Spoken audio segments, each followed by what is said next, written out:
Show right here on CNN News 18. It's noon, and over the next hour, we're going to walk you through breaking news stories from across the country. Our first story actually comes into us from Hyderabad, where we're receiving reports of a 45-year-old man who was arrested for stabbing to death a 55-year-old woman and chopping her body into 6 pieces. Now, some agencies and outlets are reporting that the woman was his live-in partner. Others are saying she simply lived in a rented house of the accused. We'll confirm those details in just a second.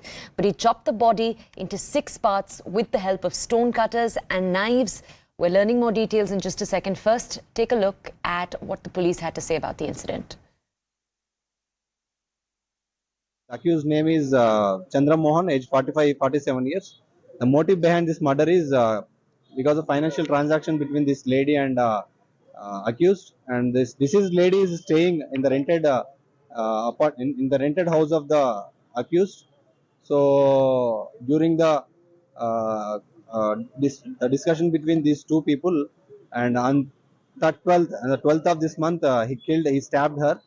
After the death of her, he wanted to clear the evidence from the scene of offense. So he purchased few stone cutters and knife, and with that he chopped the body into 6 parts. And one part, that is head, he has taken in the private auto and thrown at the Musi River that we have recovered earlier. And today we recovered the remaining body parts. Okay, my colleague Swastika is with us right now to bring us more context on this story. Swastika, before we ask you more questions about the larger context, first, could you just tell us the confirmed details we have about both of these individuals? I know that some outlets are saying the two were in a live-in relationship. They were known to each other when this happened. What can you confirm to us? Well, this is an easy rerun of the Delhi's Shraddha Walkar case. The fact that both of them were in a relationship is something that the police has now confirmed on record.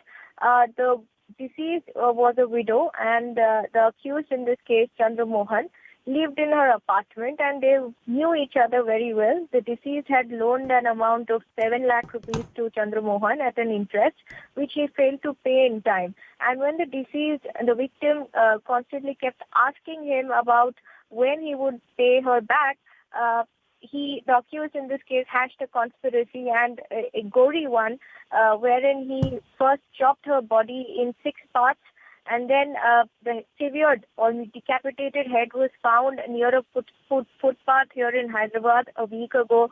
And after that, the police had formed special teams to arrive at a conclusion that the accused here, Chandramohan, had cut her body into several parts, 6 parts precisely, and then dumped the rest of her mortal remains in a fridge. And not just that, to ward off any kind of suspicion from the neighbor's side, and especially the victim's family members, he also used incense sticks, perfumes, phenol to sort of get rid of that stench. The police arrived at the conclusion that it was a basic financial dispute between both sides which led to this unbelievable murder here in Hyderabad.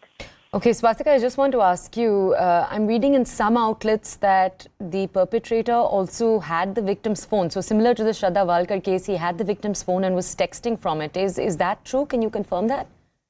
Interesting information, yes, Toya.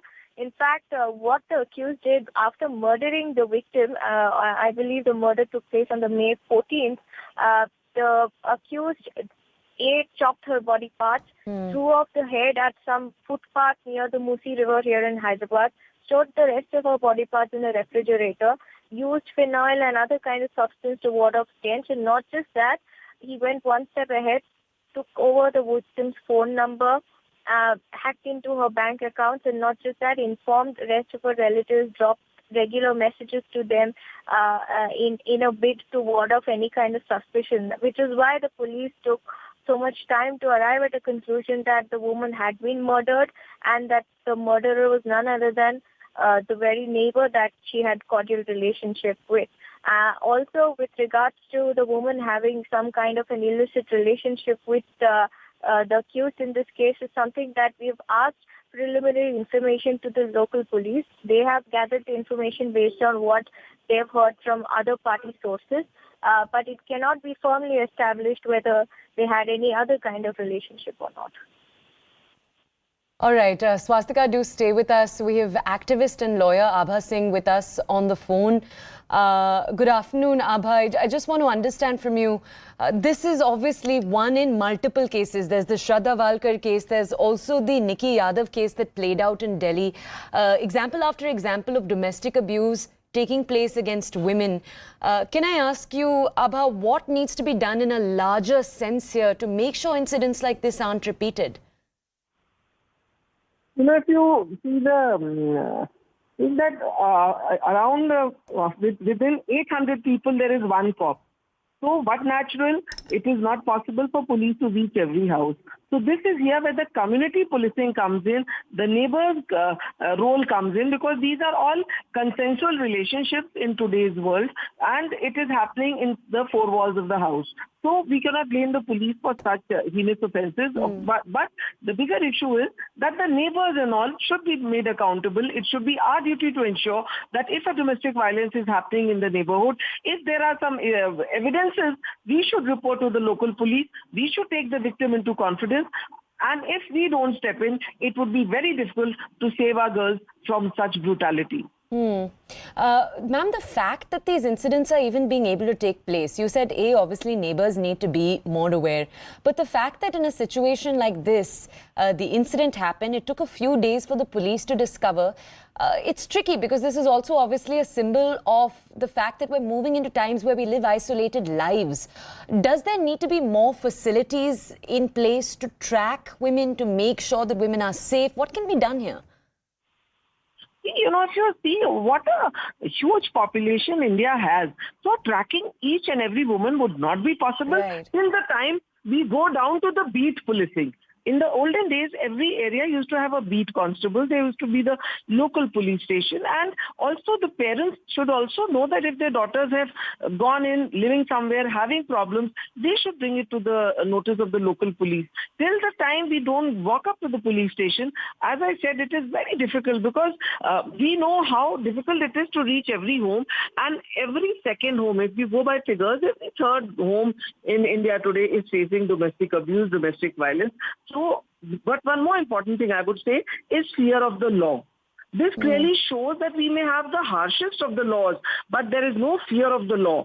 And that is primarily because delayed conviction, poor conviction in domestic violence cases, hardly any conviction. So till the time fear of the law is instilled in the men of this country, till the time the criminal justice system is able to dispense deterrence, till that time, it is very difficult to stop such incidents from happening. Okay, just stay with us, Abha. Brinda Adige also with us. Brinda, if you could just stay with us, because Abha Singh is also a lawyer, I want to take to her one more question. Abha, could you just bring us more context? You said right now that in domestic violence cases in India, unfortunately, the conviction rate is very low. Any numbers, any more context you can bring us to shed more light on this issue? Vis-a-vis statistics, I will not be able to share much because it is so difficult to get that kind of statistics from the police, as the police do not register domestic violence in the police stations. Now, domestic violence is registered only in the court. Though if a case comes to the police station, which is domestic violence in nature, it is the job of the police to make that entry into the station diary, 1. 2, to call for the protection officer. Now, we know that the police as well as the Department of Women and Child have very little or scarce collaboration, because the protection officer per city like Bangalore, we have just about 4 or 5, and they already are CDPO, so they rarely come to the police when a case of this nature comes. So statistics is absolutely nil. But what we can share very, very strongly is there is no fear of law vis-a-vis violence in any nature on women. So domestic violence, of course, tops the list. And they, in the garb, the name domestic violence, the nomenclature itself, the police will say this is not our job. So we in the field have started working on saying threat to life, threat to that life being taken away, assault, physical assault. Only then the police look at it. And then also they say, your husband hit you, your boyfriend beat you. Then it is not assault, it is domestic violence. So the